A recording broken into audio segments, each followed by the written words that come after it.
The first year that we made wine, Jim Hazlitt of Sawmill Creek Vineyards, you're going to hear that name a lot through the Finger Lakes because he was a very well-educated grower only. He's the brother of the Hazlitt 1852 winery person.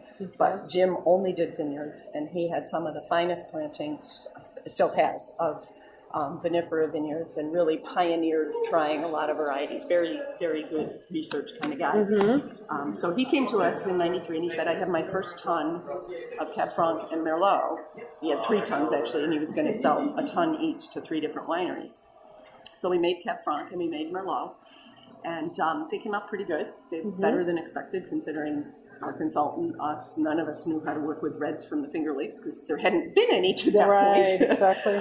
So then the next year, and at that time we only had the tasting room and everything was in that building. This didn't exist. And he came in and he said, so now I've got Cabernet Sauvignon.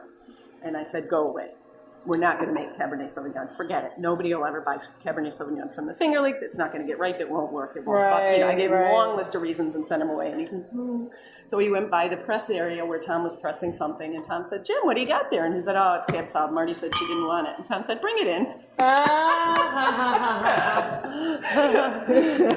Bring it through the back door. Right.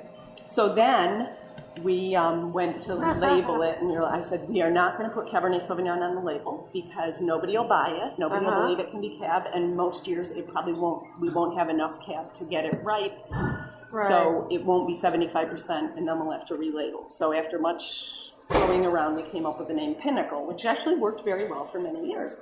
But then we were more out in the real world marketing, and so some of the stores and restaurants said, hey, Marty, Pinnacle. Nobody knows what that is. It's tough enough selling a Meritage. People don't know what that is. Can you just call it Cab Sauv? Because I'm looking at your tech notes, and every year you say it's almost 90% Cab Sauv. And I was like, we went back and forth and back and forth. Remember I told you we don't do anything fast. So we said, okay, we'll be really creative. We'll label half of it for 2008 as Cab Sauv and half of it as Pinnacle. Because my guess is our club members will decide they like the name Pinnacle. They feel like that's special and unique to Standing Stone. We'll do better with restaurants and stores with Cab Sauv, but we'll see how it goes. Then we got a letter from the largest wine company on the planet, and they said, we own the trade name Pinnacle. It's trademarked. You're using it. You need to stop using it. Please take the labels off any bottles that are labeled. Please destroy that all and never use that again. So now what would many people do is, a lot of people said, so, did you fight him? I'm like, didn't I tell you I used to be a trial lawyer? Why do I want to take on the largest wine company on the planet over a name we were thinking about changing anyway? Right. So Tom got on the phone with the lawyers, not me, and he said, hey, this is how many, and he counted every bottle. He said, we have this many bottles we think that are out in the market, placed on shelves, selling through. We have this many bottles in our library shelf. We're about to bottle the 2008 vintage, but we'll throw those Pinnacle labels away and make it all Cab Sauv. Will that work for you? And they said, yeah, of course, that's reasonable. Right, yeah.